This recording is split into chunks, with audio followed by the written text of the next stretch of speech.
Hello student, আজকে তোমাদের কাছে পরিবেশ খনিজ শক্তি সম্পদ সপ্তম অধ্যায় পৃষ্ঠা 129 থেকে 137-এর এমসিকিউ বা বহু বিকল্প ভিত্তিক প্রশ্নাবলী নিয়ে আলোচনা করব। তোমরা ভালো করে দেখতে থাকো। দেখো, ইট পোড়াতে ব্যবহৃত হয়, এখানে দেখো 4টে অপশান দেওয়া আছে। তাহলে তোমরা নিশ্চয়ই জানো যে ইট পোড়াতে কয়লা ব্যবহৃত হয়, সুতরাং কারেক্ট অপশান হচ্ছে কয়লা, সি। রানীগঞ্জ কোন জেলায় অবস্থিত? দেখো, এখানে 4টে জেলার নাম দেওয়া আছে।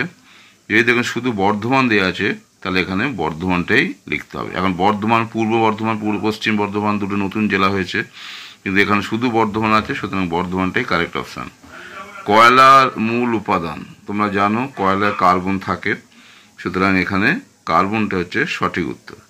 কার্বনের রং হলো, তোমরা দেখেছো যে কার্বন সাধারণত কালো হয়। পেন্সিলের নিব, উড পেন্সিল যেগুলো হয়, কাঠ পেন্সিল সেগুলো হচ্ছে কালো, সিজগুলো কালো হয়, গ্রাফাইট কালো হয়, সুতরাং কার্বনের রং হচ্ছে কালো। এখানে তাহলে কালো অপশান হচ্ছে কারেক্ট অপশান হচ্ছে বি।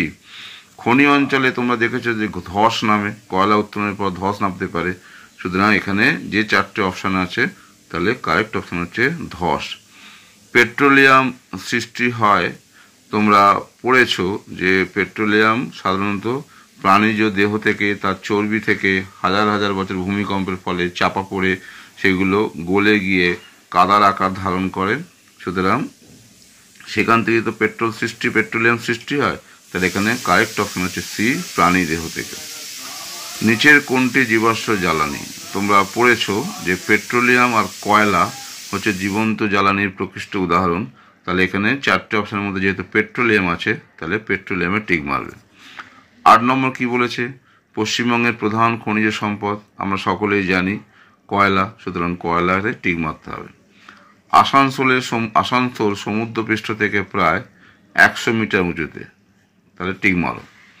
আসানসোল রানীগঞ্জ কয়লা খনি অঞ্চলের ক্ষেত্রফল তোমরা টেক্সট বইতে দেখবে প্রায় 1500 বর্গ কিমি ব্যাপী আসানসোল রানীগঞ্জ কয়লা খনি অঞ্চল বিস্তৃত, সুতরাং এ কারেক্ট উত্তর। কয়লার অনেকটা অংশই কার্বন, একটু আগে আমি বলেছি, তাহলে এখানে 4টে অপশান দিয়েছে, তোমরা কার্বন লিখবে।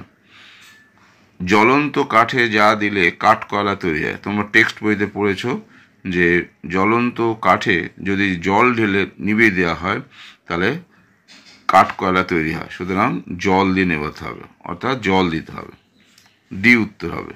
গাছপালা মাটির নিচে চাপা পড়ে যায় যে কারণে, তা হলো আমরা পড়েছি যে ভূমিকম্পজনিত কারণে গাছপালা মাটির নিচে চাপা পড়ে বা প্রাণীজ দেহ যদি চাপা পড়ে যায়, সেখান থেকে কয়লা এবং পেট্রোলিয়াম সৃষ্টি হয়, সুতরাং ভূমিকম্প, ডি উত্তর।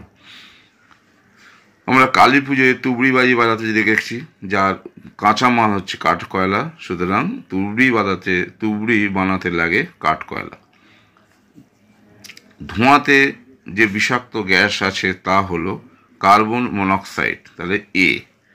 কয়লা খনি সুড়ঙ্গের ছাদটি কী দিয়ে তৈরি হয়? আমরা কয়লা খনি অঞ্চল দেখেছি যে কয়লা খনির মেঝে, ছাদে চারপাশে শুধু কয়লা আর কয়লা, সুতরাং সব কিছুই আশেপাশে কয়লা থাকে, ফলে একটু অন্ধকারাচ্ছন্ন হয়, আলো কম ঢোকে, এগুলো আমরা টেক্সট বইতে পড়েছি, সুতরাং কয়লা খনির সুড়ঙ্গের ছাদটিও কয়লা দিয়েই তৈরি হয়, সুতরাং কারেক্ট অপশন হচ্ছে বি।